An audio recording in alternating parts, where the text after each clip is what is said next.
Hello everyone, उम्मीद करता हूँ आप सब लोग बहुत अच्छे होंगे। आज का बड़ा ही प्यारा क्वेश्चन है। शत्रु का एक अपाचे हेलीकॉप्टर जो वक्र वाई बराबर एक्स स्क्वायर प्लस 7 के अनुदिश प्रदत्त पथ पर उड़ रहा है। ये हेलीकॉप्टर, ये अपाचे हेलीकॉप्टर होता है। ये जो उड़ रहा है, इसके जो चलने का रास्ता है वो रास्ता इस वाले वक्र की तरह है, यानी कि जो वक्र होगा इस तरीके से मूव करेगा तो हेलीकॉप्टर इसके रास्ते को फॉलो करेगा। क्वेश्चन कहता है आगे, बिंदु 3,7 पर स्थित एक सैनिक अपनी निकटतम स्थिति से दूरी पर हेलीकॉप्टर को गोली मारना चाहता है। ठीक है, इसका सोचना है कि जैसे हेलीकॉप्टर यहाँ से गुजरेगा इस तरीके से और यहाँ बैठा है सैनिक, तो ये शूट करेगा जब हेलीकॉप्टर जो है, ये हेलीकॉप्टर इसके पास से गुजरेगा। जैसे पास से गुजरेगा ये शूट कर देगा। क्वेश्चन ये है कि निकटतम दूरी ज्ञात कीजिए, यानी कि जो गैप आएगा शूट वाला, मान लेते पी पॉइंट पर हेलीकॉप्टर है, तो ये जो गैप आपको दिखाई दे रहा है ये गैप आपको फाइंड करना है, इतना गैप। उम्मीद करता हूँ ये क्वेश्चन आपकी समझ में आ गया होगा। बस अब हमें स्टार्ट करना है इस क्वेश्चन को। तो सबसे पहले हम लोग क्या करते हैं, वक्र ही बना के देख लेते हैं कैसा वक्र हमारा बनने वाला है। ये हम लोगों ने 11वीं क्लास में डिस्कस किया था ना, एक परवलय वाले जो डायग्राम होते थे, 11वीं क्लास में हम लोग डिस्कस करके आ चुके हैं। ये काम करो, ऐसा करते हैं, 7 को इधर भेज देते हैं तो y माइनस के 7 हो जाएगा बराबर एक्स स्क्वायर, तो एक्स स्क्वायर बराबर हो जाएगा y माइनस 7। तो ये परवलय बन गया। ठीक है, तो इसका जो डायग्राम बनेगा वो इस तरीके से बन जाता है। मान लेते हैं यहाँ से स्टार्ट कर रहा है वो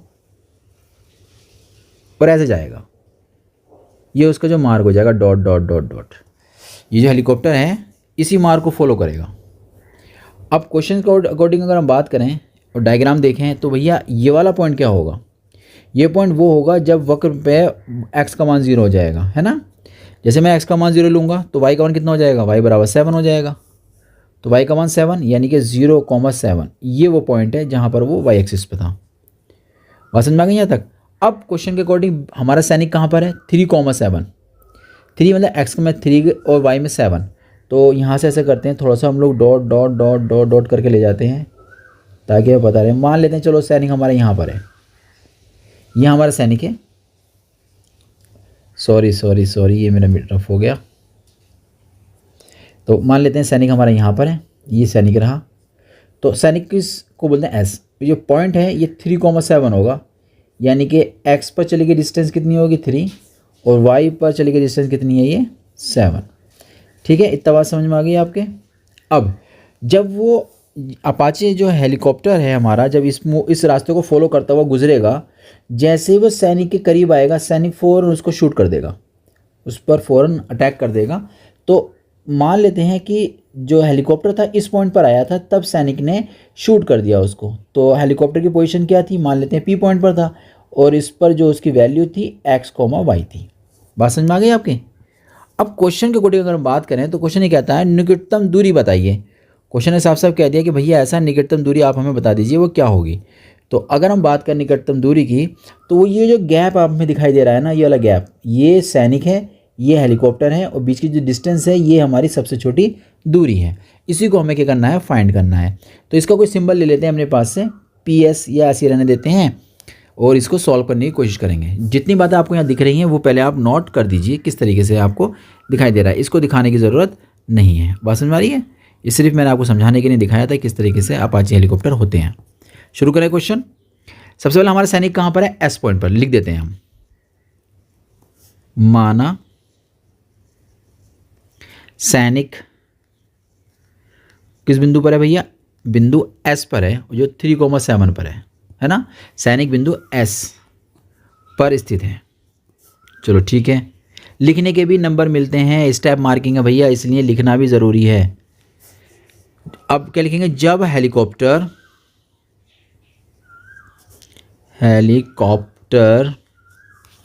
अपाचे हेलीकॉप्टर लिखना चाहिए था, चलो कोई बात नहीं।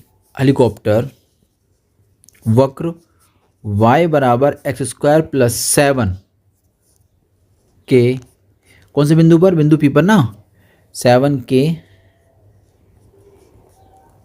बिंदु P का मान कितना है x, y पर होता है या आता है लिखो, आता है। तब क्या करेगा, सैनिक अटैक कर देगा ना, तब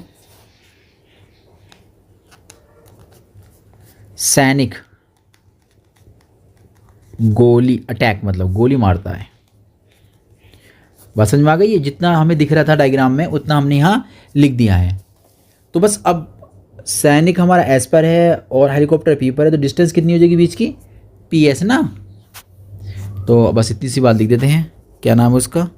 बिंदु का, बिंदु पी एक्स कोमा वाई तथा एस 3,7 के बी के बीच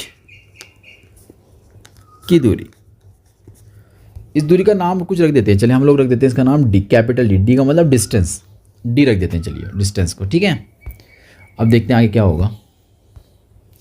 तो डी बराबर डिस्टेंस कैसे निकालते हैं? ओवर स्क्वायर रूट, कुछ ऐसे निकालते हैं ना, x2 माइनस x1 का होल स्क्वायर करके दो बिंदु के बीच की डिस्टेंस जो निकालते थे हम लोग, याद है आपको?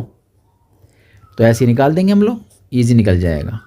यहाँ रख दीजिए आप, कोई से भी आगे कोई से भी पीछे रख सकते हैं, कोई इसमें दिक्कत नहीं है। x को मैंने आगे रखा, y को मैंने आगे रखा और बाकी नंबर को मैंने पीछे रख दिया। क्लियर यहाँ तक? कोई दिक्कत? अब ना दोनों तरफ वर्क कर देते हैं, स्क्वायरिंग एंड बोथ साइड। दोनों तरफ वर्क कर दिया, वर्क करने पर ये बन जाएगा डी का स्क्वायर। यहाँ से ये जो होगा square cancel, under root cancel हो जाएगा, इतना हमें मिल जाएगा यहाँ से।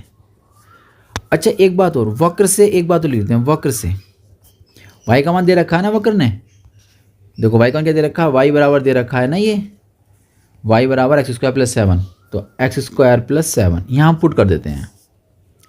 तो d बराबर हो जाएगा x माइनस 3 का होल स्क्वायर प्लस y की जगह लिख देंगे एक्स स्क्वायर प्लस 7 माइनस 7 का होल स्क्वायर, 7 7 कैंसिल, सारी ब्रैकेट ओपन कर दो। डी स्क्वायर बराबर करना चाहते हो तो करना चाहते हो ओपन कर दो, नहीं तो आप यहीं भी कर सकते हैं कैलकुलेशन। चलो मैं कर ही देता हूँ, ए का स्क्वायर प्लस बी का स्क्वायर और ये 2ab, ये हो जाएगा एक्स की पावर 4। थोड़ा स्मार्ट करके लिख देते हैं, पावर बड़ी वाले को आगे लिख लेते हैं, एक्स की पावर 4 को आगे लिखा, फिर एक्स स्क्वायर हो गया, फिर 6x हो गया, फिर प्लस कॉन्स्टेंट, ठीक है। अब इतना क्या करना होता है, हमें क्या निकालना, न्यूनतम दूरी निकालनी है ना, तो मिनिमम निकालना है, मतलब मिनिमम केस करना है। तो न्यूनतम दूरी के लिए क्या करना पड़ेगा, इसको डिफरेंशिएट करना पड़ेगा एक बार, उसको 0 के बराबर रखना पड़ेगा। Differential with respect to x, यानी कि x के सापेक्ष अवकलन करने पर, तो ये हो जाएगा d अपॉन डी एक्स और d का स्क्वायर, यहाँ बन जाएगा 4x की पावर 3 2x माइनस का 6। एक बार और भी करना होता है हमें, हाथों हाथ लिख देते हैं, पुनः या अगेन डिफरेंशियल, दोबारा अवकलन या पुनः अवकलन, तो बन जाएगा डी स्क्वायर डी एक्स का स्क्वायर डी स्क्वायर। अच्छा डी स्क्वायर का अवकलन करने की ज़रूरत नहीं है, ये फंक्शंस है इसलिए इसे मत करिए। अगर ऐसा कर भी देंगे तो कोई दिक्कत नहीं आएगी, लेकिन कैलकुलेशन थोड़ी सी टफ हो जाएगी। अगर आप नहीं करते हैं तब भी कोई प्रॉब्लम्स नहीं है, कैलकुलेशन आपकी आसान हो जाएगी। अब आपकी मर्जी, जैसे चाहो वैसे कर लो, अगर नहीं करते हैं तो आसान कैलकुलेशन आपकी बन जाएगी। 4 × 12 एक्स स्क्वायर प्लस 2, ये तो 0 बन जाएगा ना, इसका अवकलन करने पर हमारा रिजल्ट आ जाएगा ये। अब क्या होता है, न्यूनतम दूरी की बात कर रहे हैं ना हम लोग, न्यूनतम दूरी के लिए, तो न्यूनतम दूरी के लिए हमें पहले पॉइंट पता होने चाहिए ना, एक्स का वाई का मान पता होना चाहिए ना। न्यूनतम दूरी के लिए हम सब जानते हैं कि डेरिवेटिव जो होता है पहला वाला वो क्या होता है, 0 के बराबर। तो इसके मान को हम लोग 0 के बराबर रख देंगे। ये है 4x की पावर 3, 4x की पावर 3 प्लस का 2x था और माइनस का 6 बराबर 0, यही था ना 4x, ठीक है बिल्कुल सही कर दिया आपने। ऐसा करते हैं हर एक पद ना, जैसे ये पद है, ये वाला पद, ये पद, ये पद, ये सारे वो पद हैं जिनमें 2 से भाग हो सकती है, या सोचो 200 अपने 2 को कॉमन ले लिया तो आपको मिलेगा इतना रिजल्ट। अब यहाँ जो बात आ रही है ना वो 3 घात वाली बात आ गई। 3 घात वाले के आपको फैक्टर करने हैं और आप फैक्टर करने जानते होंगे 3 घात वालों के, लेकिन मैं एक बार फिर भी डिस्कस कर लेता हूँ। होता क्या है कि इसमें ना हमें x के मान डालने होते हैं, x बराबर 1, x बराबर 2, x बराबर 3, x बराबर 4 ऐसे डालने होते हैं, कोई ना कोई कैलकुलेट कर ही देता है। तो यहाँ x बराबर हम लोग 1 डाल के देखते हैं पहले। जैसे मैं लिखूंगा तो ये रिजल्ट बन जाएगा 2 × 1 की पावर 3 प्लस 1 माइनस 3, तो वो ये 2 बन जाएगा, ये प्लस 1 ये माइनस 3, तो ये प्लस का 3 ये माइनस का 3 कट के 0 आ गया। इसका मतलब x बराबर 1 जो है इसका एक मूल है, इसका एक हल है। तो अगर मैं 1 को दलिया उठाकर तो कितना बन जाएगा, x माइनस 1, तो x माइनस 1 इसका एक गुणानखंड कहलाएगा, इसका फैक्टर कहलाएगा। तो x माइनस 1 एक बार, x माइनस 1 2 बार, x माइनस 1 3 बार, 3 घात का है 3 बार आपको लिखना पड़ेगा। इतनी बात समझ में आ गई आपके? अब देखते हैं, चलिए हम लोग आगे। क्या करना होता है कि हमें ये वाला टर्म बनाना होता है। तो इस टर्म को बनाने के लिए इसमें किससे मल्टीप्लाई करनी पड़ेगी, तो 2 चाहिए मेरे को, 2 से करनी पड़ेगी। एक्स की पावर 3 चाहिए, यहाँ पर एक्स की पावर कितनी है, 1 है, तो एक्स स्क्वायर से मल्टीप्लाई करनी पड़ेगी। जैसे मैं मल्टीप्लाई करूँगा रिजल्ट मिलेगा 2x की पावर 3 माइनस अंदर मिलेगा माइनस का 2x स्क्वायर। लेकिन अब हमें ना ये वाला पद तो मिल गया, ठीक है, ये वाला पद मिल चुका है, लेकिन अब हमारे पास एक्स्ट्रा क्या आ गया, माइनस का 2x स्क्वायर एक्स्ट्रा आ गया है। तो हम लोगों को माइनस 2x से मल्टीप्लाई करनी पड़ेगी। इस वाले फैक्टर से मिलेगा आपको माइनस का 2x स्क्वायर और प्लस का 2x, लेकिन ये तो माइनस का 2x था और माइनस का 2x स्क्वायर यहाँ से आ गया। तो ऐसा करते हैं, अगर मैं इसको प्लस का कर लेता हूँ, इसको मैं प्लस का कर लेता हूँ, तो उससे क्या होगा, ये प्लस का हो जाएगा, ये माइनस का, दोनों कैंसिल आउट।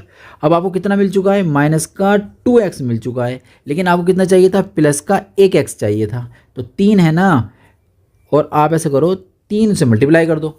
अब कितना मिलेगा इस ब्रैकेट से, 3x माइनस का 3, ये प्लस का 3x होगा, ये माइनस के 2x होगा, तो कट के मिलेगा आपको प्लस का 1x। तो इस तरीके से आप लोग इसके फैक्टर कर सकते हैं। उम्मीद करता हूँ आपकी समझ में फैक्टर भी आ गए होंगे। अब इतना हो जाने के बाद यहाँ से x माइनस 1 बराबर 0 कर लेंगे और यहाँ से x बराबर 1 निकल के आ जाएगा। इसके फैक्टर आप करके देखिएगा, इसके फैक्टर कॉम्प्लेक्स में चले जाएंगे, यानी कि वास्तविक संख्या आपको नहीं मिल पाएगी, तो इसलिए इसको यहीं छोड़ दिया जाएगा। ठीक है, अभी जो y का x का मान निकल कर आया ना भाई, इसको पुट कर दो, पुटिंग इन वक्र, पुटिंग इन कर्व, या इसे वक्र में रखने पर, यह वक्र का समीकरण नंबर 1 बोल दो, समीकरण 1 बोल दो इसको, पुटिंग इन 1 समीकरण 1 में रखने पर। समीकरण 1 में रखेंगे तो y बराबर था एक्स स्क्वायर प्लस 7, तो x का मान रखेंगे 1, तो यहाँ हो जाएगा फिर आपका 1, और 1 प्लस 7 y बराबर हो जाएगा 8। इसका मतलब जो बिंदु हम लोग याद करना चाह रहे थे, जहाँ पर हेलीकॉप्टर था बिंदु P पर, वो था x, y है ना, तो x का मान निकाला वो 1 आया, y का मान निकाला वो आया 8, तो हेलीकॉप्टर था 1, 8 पर। अब सवाल ये बनता है कि इस बिंदु पर डिस्टेंस न्यूनतम थी या नहीं थी, तो पहले चेक करना पड़ेगा x बराबर 1 पर। दूसरा जो डेरिवेटिव था उसको हमें चेक करना पड़ेगा, उसका आंसर नेगेटिव आना चाहिए बस। कितना था रिजल्ट देखें, ये वाला सेकंड डेरिवेटिव था ये 12x स्क्वायर प्लस 2, ठीक है, 12x का मान स्क्वायर में कितना 1 प्लस 2, तो कुल मिलाकर ये रिजल्ट आ गया 14। ये है ग्रेटर देन 0, और अगर डेरिवेटिव सेकंड डेरिवेटिव का मान 0 से बड़ा हो जाता है तब कहते हैं जो गैप है वो न्यूनतम है। क्या बोलेंगे आप, अतः डी दूरी जो हमने निकालना है ना, डी दूरी न्यूनतम होगी, न्यूनतम दूरी होगी, जो दूरी थी डी, गैप जो था वो न्यूनतम होगा। अब कितना होगा ये में निकालना पड़ेगा, न्यूनतम दूरी बराबर कितना निकाला, डी का मान देखो, डी बराबर कहाँ था, डी बराबर जहाँ हमारा रिजल्ट x के पदों में आ गया था। या ऐसा करते हैं यहाँ पर x का और y का मान रख दें तो वो सही रहेगा ना, यहाँ मान रख देते हैं, लाइए कैलकुलेशंस थोड़ी सही हो जाएगी, अच्छा लगेगा फिर हमें।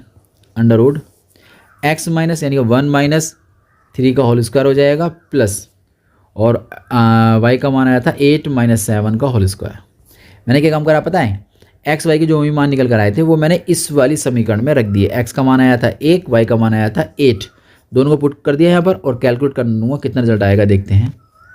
ये आ जाएगा रिजल्ट आपके पास, अंडर रूट के अंदर 2 का स्क्वायर 4 हो जाएगा, प्लस 8 में 1 5 हो जाएगा अंडर रूट के अंदर, ये बनेगा। तो उम्मीद करता हूँ ये क्वेश्चन आपकी समझ में आ गया होगा। मिलते हैं एक नए क्वेश्चन के साथ।